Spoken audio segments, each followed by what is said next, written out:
Chapter 14.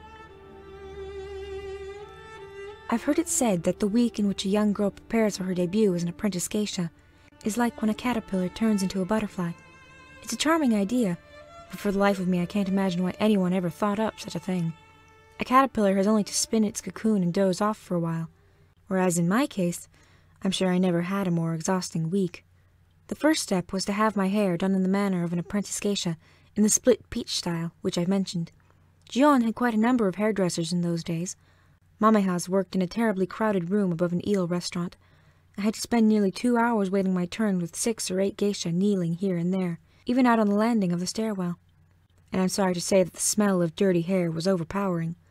The elaborate hairstyles geisha wore in those days required so much effort and expense that no one went to the hairdresser more than once a week or so. By the end of that time, even the perfumes they put in their hair weren't of much help. When at last my turn came, the first thing the hairdresser did was put me over a large sink in a position that made me wonder if he was going to chop off my head. Then he poured a bucket of warm water over my hair and began to scrub it with soap. Actually, scrub isn't a strong enough word, because what he did to my scalp using his fingers is more like what a workman does to a field using a hoe. Looking back on it, I understand why. Dandruff is a great problem among geisha, and very few things are more unattractive and make the hair look more unclean. The hairdresser may have had the best motives, but after a while my scalp felt so raw, I was almost in tears from the pain. Finally he said to me, "Go ahead and cry if you have to. Why do you think I put you over a sink?" I suppose this was his idea of a clever joke, because after he'd said it he laughed out loud. When he'd had enough of scraping his fingernails across my scalp, he sat me on the mats to one side and tore a wooden comb through my hair until the muscles of my neck were sore from pulling against him.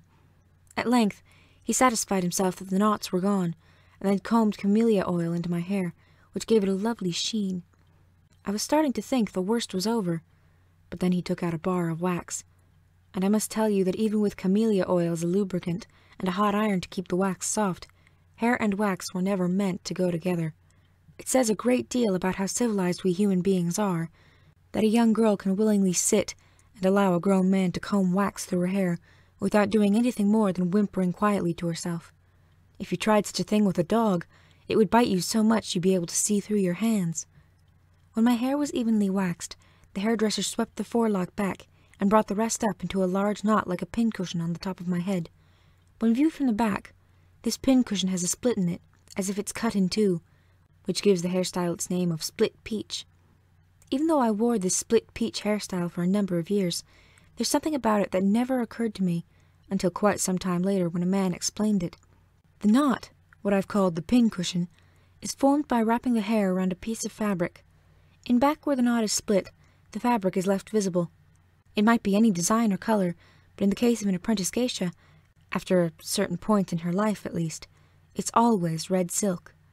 One night a man said to me, "Most of these innocent little girls have no idea how provocative the split peach hairstyle really is.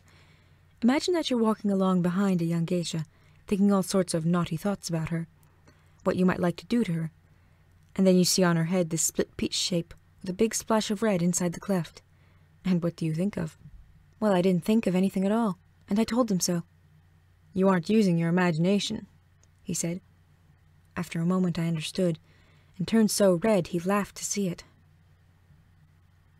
On my way back to the Okia, it didn't matter to me that my poor scalp felt the way clay must feel after the potter has scored it with a sharp stick.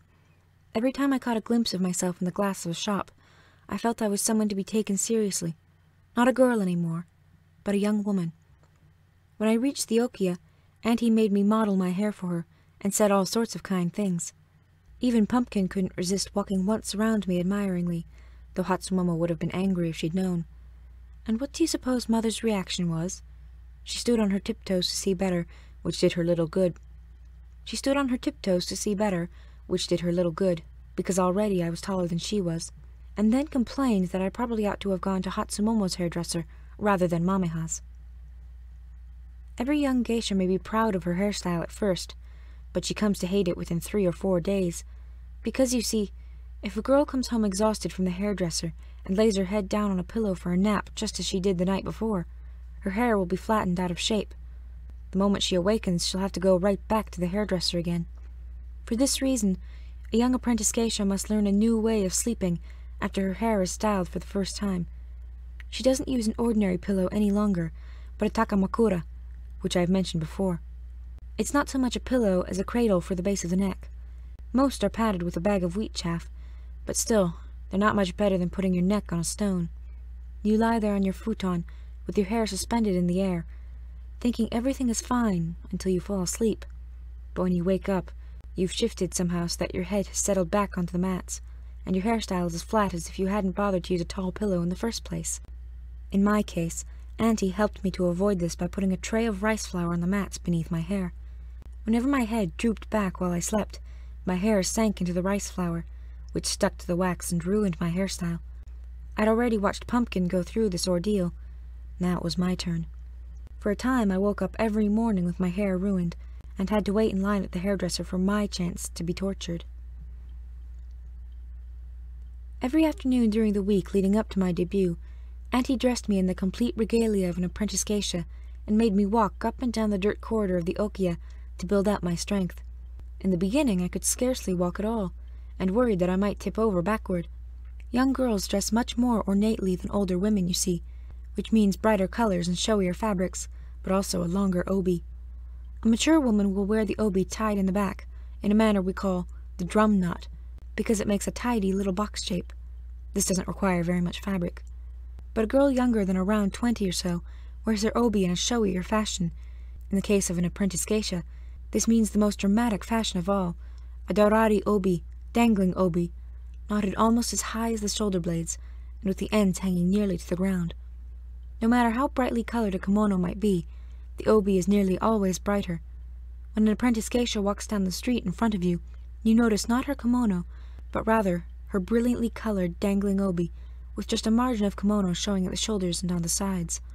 To achieve this effect, the obi must be so long that it stretches all the way from one end of a room to the other. But it isn't the length of the obi that makes it hard to wear. It's the weight, for it's nearly always made of heavy silk brocade. Just to carry it up the stairs is exhausting, so you can imagine how it feels to wear it, the thick band of it squeezing your middle like one of those awful snakes, and the heavy fabric hanging behind, making you feel as if someone has strapped a traveling trunk to your back. To make matters worse, the kimono itself is also heavy, with long swinging sleeves. I don't mean sleeves that drape over the hand onto the ground. You may have noticed that when a woman is wearing a kimono and stretches out her arms, the fabric below the sleeve hangs down to form something like a pocket. This baggy pocket, which you call the furi, is the part that's so long on the kimono of an apprentice geisha. It can easily drag along the ground if a girl isn't careful, and when she dances, she will certainly trip over her sleeves if she doesn't wrap them many times around the forearm to keep them out of the way. Years later, a famous scientist from Kyoto University, when he was very drunk one night, said something about the costume of an apprentice geisha that I've never forgotten. "The mandrill of Central Africa is often considered the showiest of primates," he said, "but I believe the apprentice geisha of Gion is perhaps the most brilliantly colored primate of all." Finally, the day came when Mameha and I were to perform the ceremony, binding us as sisters. I bathed early and spent the rest of the morning dressing. Auntie helped me with the finishing touches on my makeup and hair. Because of the wax and makeup covering my skin, I had the strange sensation of having lost all feeling in my face. Every time I touched my cheek, I could feel only a vague sense of pressure from my finger. I did it so many times, Auntie had to redo my makeup. Afterward, as I studied myself in the mirror, a most peculiar thing happened. I knew that the person kneeling before the makeup stand was me, but so was the unfamiliar girl gazing back. I actually reached out to touch her. She wore the magnificent makeup of a geisha. Her lips were flowering red on a stark white face, with her cheeks tinted a soft pink. Her hair was ornamented with silk flowers and sprigs of unhusked rice. She wore a formal kimono of black, with the crest of the Nita Okiya. When at last I could bring myself to stand, I went into the hall and looked in astonishment at myself in the full-length mirror. Beginning at the hem of my gown, an embroidered dragon circled up from the bottom of the robe to the middle of my thigh. His mane was woven in threads lacquered with a beautiful reddish tint. His claws and teeth were silver, his eyes gold, real gold. I couldn't stop tears from welling up in my eyes, and had to look straight up at the ceiling to keep them from rolling onto my cheeks. Before leaving the okiya, I took the handkerchief the chairman had given me and tucked it into my obi for good luck. Auntie accompanied me to Mameha's apartment, where I expressed my gratitude to Mamaha and pledged to honor and respect her. Then the three of us walked to the Jion shrine, where Mamaha and I clapped our hands and announced to the gods that we would soon be bound as sisters. I prayed for their favor in the years ahead, and then closed my eyes and thanked them for having granted me the wish I'd pleaded for 3.5 years earlier, that I should become a geisha. The ceremony was to take place at the Ichiriki tea house, which is certainly the best-known tea house in all of Japan. It has quite a history, partly because of a famous samurai who hid himself there in the early 1700s. If you've ever heard the story of the 47 ronin who avenged their master's death and afterward killed themselves by seppuku, well, it was their leader who hid himself in the Ichiriki tea house while plotting revenge. Most of the first-class tea houses in Gion are invisible from the street, except for their simple entrances, but the Ichiriki is as obvious as an apple on a tree. It sits at a prominent corner of Shijo Avenue, surrounded by a smooth, apricot-colored wall with its own tiled roof. It seemed like a palace to me.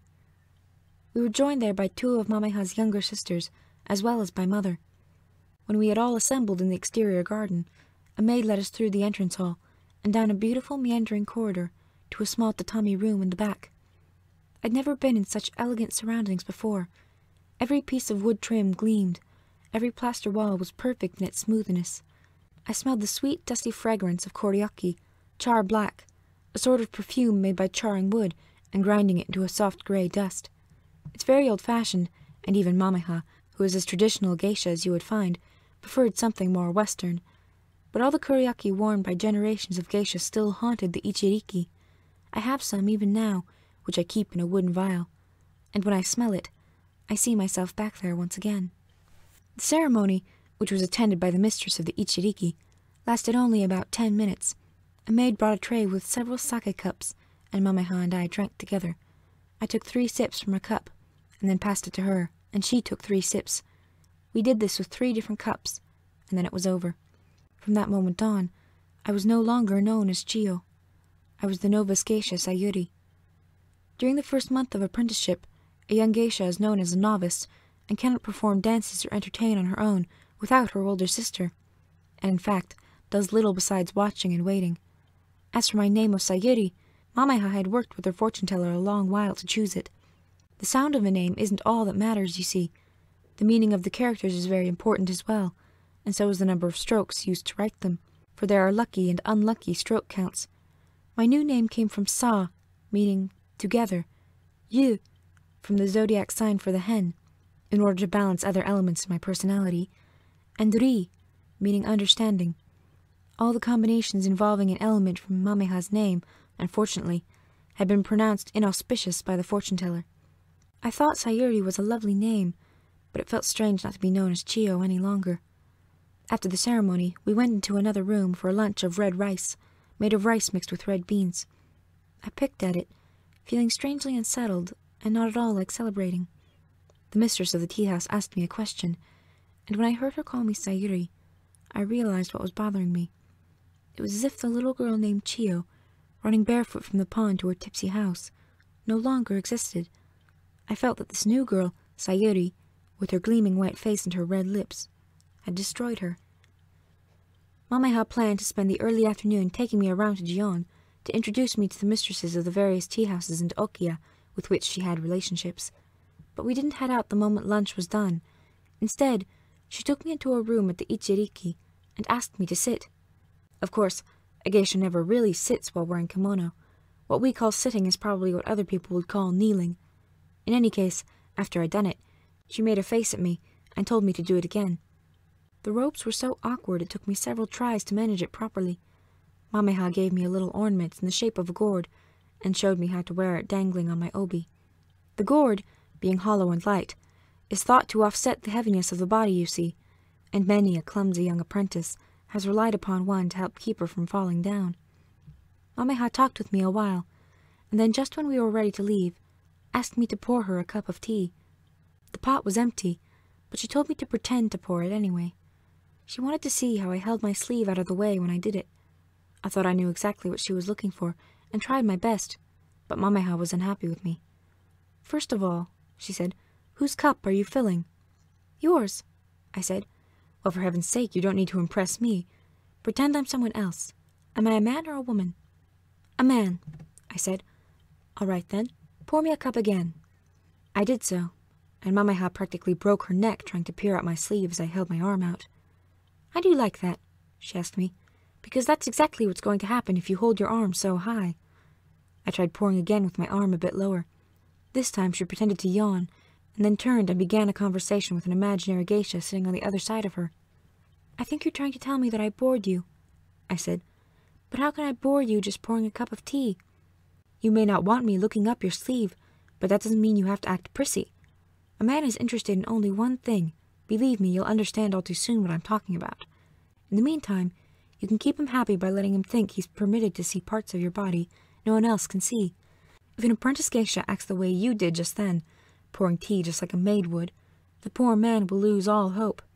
Try it again, but first, show me your arm." So I drew my sleeve up above the elbow and held my arm out for her to see. She took it and turned it in her hands to look at the top and the bottom. "You have a lovely arm and beautiful skin. You should make sure every man who sits near you sees it at least once."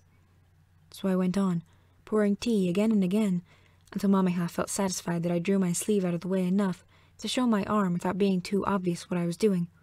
I looked laughable if I hiked my sleeve up to my elbow.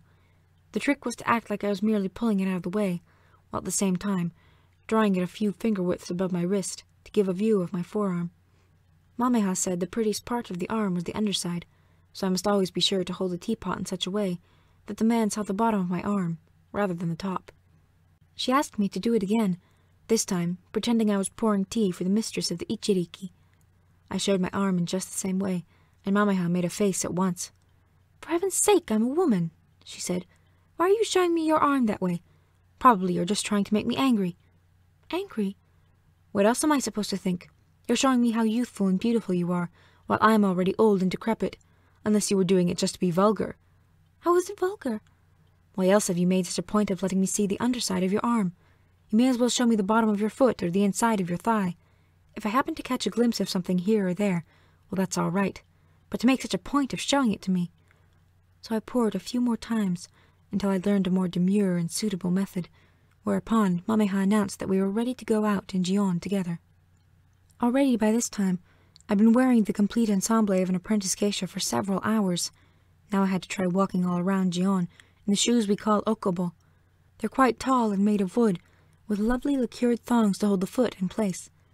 Most people think it very elegant, the way they taper down like a wedge, so that the footprint at the bottom is about half the size of the top. But I found it hard to walk delicately in them. I felt as if I had roof tiles strapped to the bottoms of my feet. Mamaha and I made perhaps 20 stops at various okia and tea-houses, though we spent no more than a few minutes at most of them. Usually a maid answered the door, and Mamaha asked politely to speak with the mistress. Then, when the mistress came, Mamaha said to her, "I'd like to introduce my new younger sister, Sayuri." And then I bowed very low and said, "I beg your favor, please, mistress." The mistress and Mamaha would chat for a moment, and then we left. At a few of the places, we were asked in for tea, and spent perhaps 5 minutes, but I was very reluctant to drink tea, and only wet my lips instead. Using the toilet while wearing kimono is one of the most difficult things to learn, and I wasn't at all sure I learned it adequately just yet. In any case, within an hour I was so exhausted, it was all I could do to keep from groaning as I walked along. But we kept up our pace. In those days, I suppose there were probably 30 or 40 first-class tea-houses in Gion, and another 100 or so of a somewhat lower grade. Of course, we couldn't visit them all. We went to the 15 or 16 where Mamaha was accustomed to entertaining. As for okia, there must have been hundreds of those, but we went only to the few with which Mamaha had some sort of relationship. Soon after 3 o'clock, we were finished. I would have liked nothing better than to go back to the okia to fall asleep for a long while, but Mamaha had plans for me that very evening. I was to attend my first engagement as an novice geisha. "Go take a bath," she said to me. "You've been perspiring a good deal, and your makeup hasn't held up." It was a warm fall day, you see, and I'd been working very hard. Back at the okia, Auntie helped me undress, and then took pity on me by letting me nap for a half-hour. I was back in her good graces again, now that my foolish mistakes were behind me, and my future seemed even brighter than pumpkins. She woke me after my nap, and I rushed to the bathhouse as quickly as I could. By 5, I had finished dressing and applying my makeup. I felt terribly excited, as you can imagine, because for years I'd watched Tatsumomo, and lately Pumpkin, go off in the afternoons and evenings looking beautiful, and now at last my turn had come. The event that evening, the first I would ever attend, was to be a banquet at the Kansai International Hotel. Banquets are stiffly formal affairs, with all the guests arranged shoulder to shoulder in a sort of U-shape around the outside of a big tatami room, and trays of food sitting on little stands in front of them. The geisha, who are there to entertain, move around the center of the room, inside the U-shape made by all the trays, I mean, and spend only a few minutes kneeling before each guest to pour sake and chat. It isn't what you call an exciting affair, and as a novice, my role was less exciting even than Mamaha's. I stayed to one side of her like a shadow. Whenever she introduced herself, I did the same, bowing very low and saying, "My name is Sayuri. I'm a novice and I beg your indulgence." After that I said nothing more, and no one said anything to me. Toward the end of the banquet, the doors at one side of the room were slid open, and Mamaha and another geisha performed a dance together, known as Chiyo no Tomo, Friends Everlasting. It's a lovely piece about two devoted women meeting again after a long absence. Most of the men sat picking their teeth through it. They were executives of a large company that made rubber valves, or some such thing, and had gathered in Kyoto for their annual banquet. I don't think a single one of them would have known the difference between dancing and sleepwalking. But for my part, I was entranced. Geisha and Gion always used a folding fan as a prop when dancing, and Mamaha in particular was masterful in her movements. At first she closed the fan and, while turning her body in a circle, waved it delicately with her wrist to suggest a stream of water flowing past. Then she opened it, and it became a cup into which her companion poured sake for her to drink. As I say, the dance was lovely, and so was the music, which was played on the shamisen by a terribly thin geisha with small, watery eyes. A formal banquet generally lasts no more than 2 hours, so by 8 o'clock we were out on the street again. I was just turning to thank Mamaha and bid her good night, when she said to me, "Well, I'd thought of sending you back to bed now, but you seem to be so full of energy. I'm heading to the Komoriya tea house. Come along with me, and have your first taste of an informal party. We may as well start showing you around as quickly as we can." I couldn't very well tell her I felt too tired to go, so I swallowed my real feelings and followed her up the street. The party, as she explained to me along the way, was to be given by the man who ran the National Theatre in Tokyo. He knew all the important geisha in nearly every geisha district in Japan, and although he would probably be very cordial when Mamaha introduced me, I shouldn't expect him to say much. My only responsibility was to be sure I always looked pretty and alert. "Just be sure you don't let anything happen to make you look bad," she warned. We entered the tea house and were shown by a maid to a room on the second floor. I hardly dared to look inside when Mamaha knelt and slid open the door, but I could see 7 or 8 men seated on cushions around a table, with perhaps 4 geisha. We bowed and went inside, and afterward knelt on the mats to close the door behind us, for this is the way a geisha enters a room. We greeted the other geisha first, as Mama had told me to do, then the host at one corner of the table, and afterward the other guests. "Mamaha-san," said one of the geisha, "you've come just in time to tell us the story about Konta-san, the wig maker." "Oh heavens, I can't remember it at all," Mamaha said, and everyone laughed. I had no idea what the joke was. Mamaha led me around the table and knelt beside the host. I followed and positioned myself to one side. "Mr. Director, please permit me to introduce my new younger sister," she said to him. This was my cue to bow and say my name, and beg the director's indulgence and so on. He was a very nervous man, with bulging eyes and a kind of chicken bone frailty. He didn't even look at me, but only flicked his cigarette in the nearly full ashtray before him and said, "What is all the talk of Konda-san the wig maker? All evening the girls keep referring to it, and not a one of them will tell the story." "Honestly, I wouldn't know," Mamaha said. "Which means," said another geisha, "that she's too embarrassed to tell it. If she won't, I suppose I'll have to." The men seemed to like this idea, but Mamaha only sighed. "In the meantime, I'll give Mamaha a cup of sake to calm her nerves," the director said, and washed out his own sake cup in a bowl of water on the center of the table, which was there for that very reason, before offering it to her. "Well," the other geisha began, "this fellow Konda-san is the best wig maker in Gion, or at least everyone says so. And for years, Mamaha-san went to him. She always has the best of everything, you know. Just look at her and you can tell." Mamaha made a mock-angry face. "She certainly has the best sneer," said one of the men. "During a performance," the geisha went on, A wig maker is always backstage to help with changes of costume.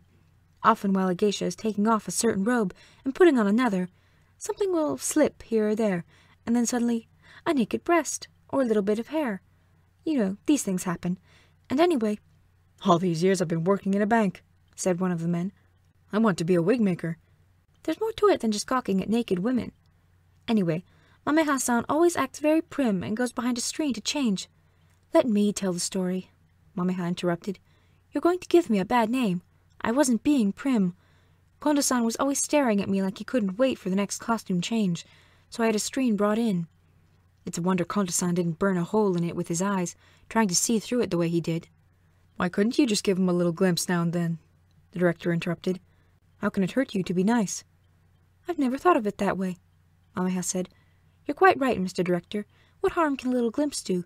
Perhaps you want to give us one right now. Everyone in the room burst out laughing at this. Just when things were starting to calm down, the director started it all over by rising to his feet and beginning to untie the sash of his robe. "I'm only going to do this," he said to Mameha, "if you'll give me a glimpse in return." I never made such an offer, Mameha said. "That isn't very generous of you."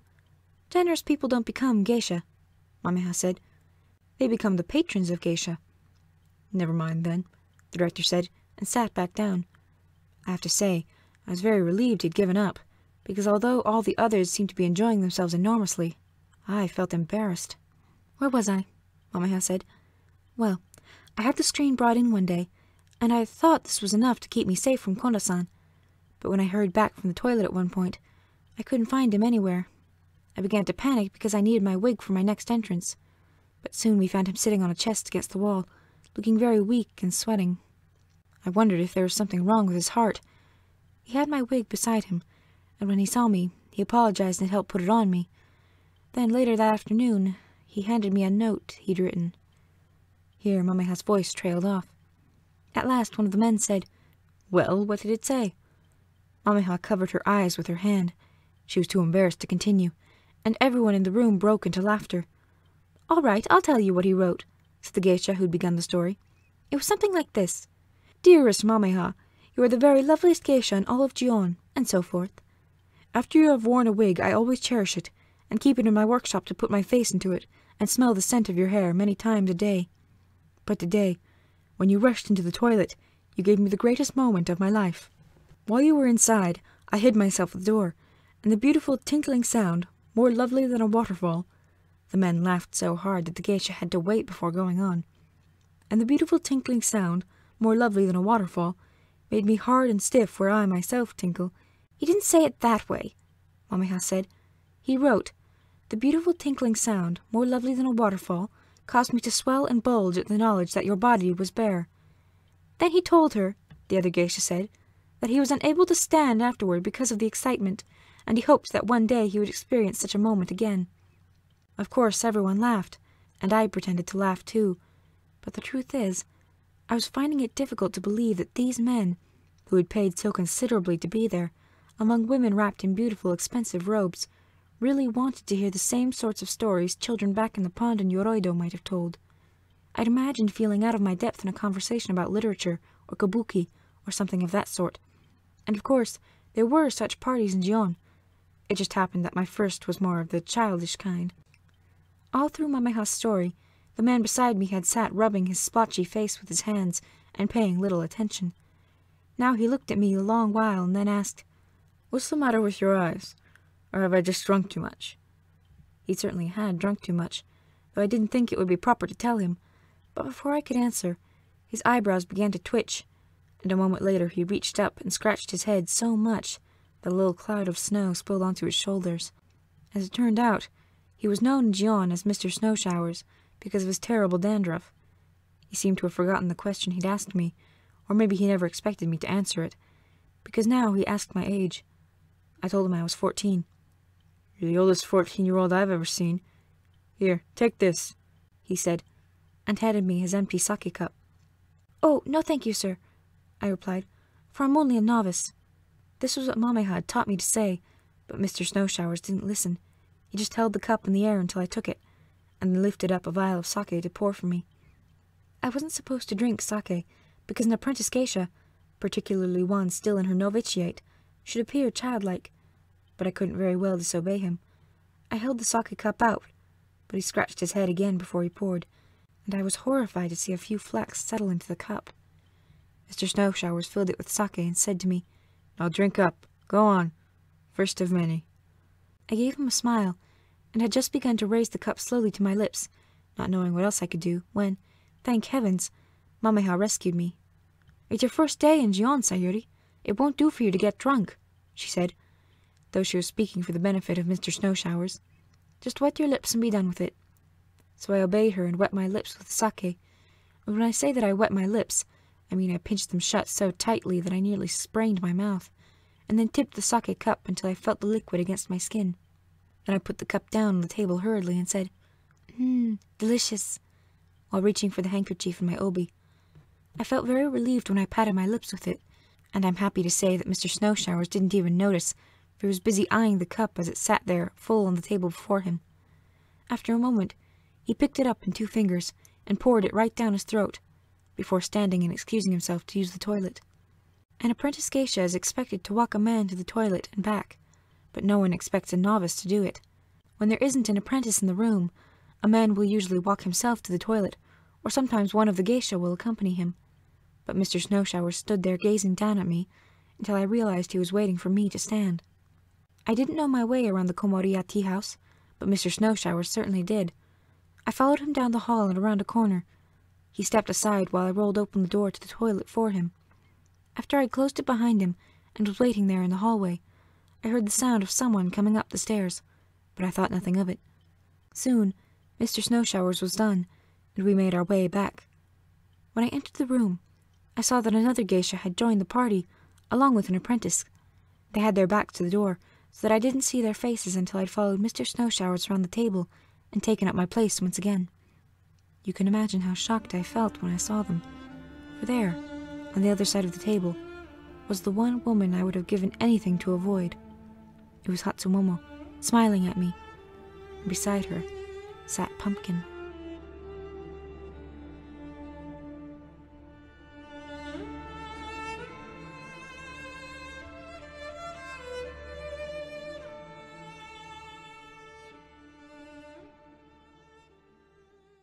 Were gone, and I'd combed camellia oil into my hair, which gave it a lovely sheen. I was starting to think the worst was over, but then he took out a bar of wax, and I must tell you that even with camellia oil as a lubricant and a hot iron to keep the wax soft, hair and wax were never meant to go together. It says a great deal about how civilized we human beings are, that a young girl can willingly sit and allow a grown man to comb wax through her hair without doing anything more than whimpering quietly to herself. If you tried such a thing with a dog, it would bite you so much you'd be able to see through your hands. When my hair was evenly waxed, the hairdresser swept the forelock back and brought the rest up into a large knot like a pincushion on the top of my head. When viewed from the back, this pincushion has a split in it, as if it's cut in two, which gives the hairstyle its name of split peach. Even though I wore this split peach hairstyle for a number of years, there's something about it that never occurred to me until quite some time later when a man explained it. The knot, what I've called the pincushion, is formed by wrapping the hair around a piece of fabric. In back where the knot is split, the fabric is left visible. It might be any design or color, but in the case of an apprentice geisha, after a certain point in her life at least, it's always red silk. One night a man said to me, "Most of these innocent little girls have no idea how provocative the split peach hairstyle really is. Imagine that you're walking along behind a Mamaha's worked in a terribly crowded room above an eel restaurant. I had to spend nearly 2 hours waiting my turn with 6 or 8 geisha kneeling here and there, even out on the landing of the stairwell. And I'm sorry to say that the smell of dirty hair was overpowering. The elaborate hairstyles geisha wore in those days required so much effort and expense that no one went to the hairdresser more than once a week or so. By the end of that time, even the perfumes they put in their hair weren't of much help. When at last my turn came, the first thing the hairdresser did was put me over a large sink in a position that made me wonder if he was going to chop off my head. Then he poured a bucket of warm water over my hair and began to scrub it with soap. Actually, scrub isn't a strong enough word, because what he did to my scalp using his finger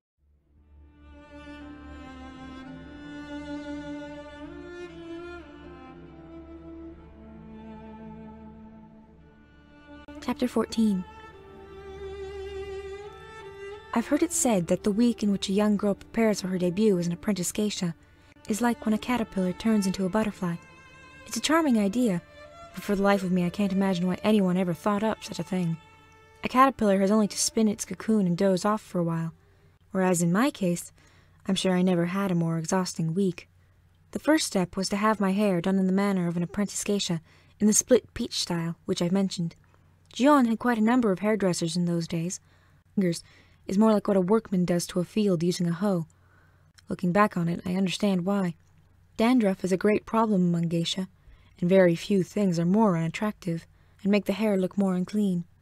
The hairdresser may have had the best motives, but after a while my scalp felt so raw, I was almost in tears from the pain. Finally he said to me, "Go ahead and cry if you have to. Why do you think I put you over a sink?" I suppose this was his idea of a clever joke, because after he'd said it he laughed out loud. When he'd had enough of scraping his fingernails across my scalp, he sat me on the mats to one side, and tore a wooden comb through my hair until the muscles of my neck were sore from pulling against him. At length, he satisfied himself that the knots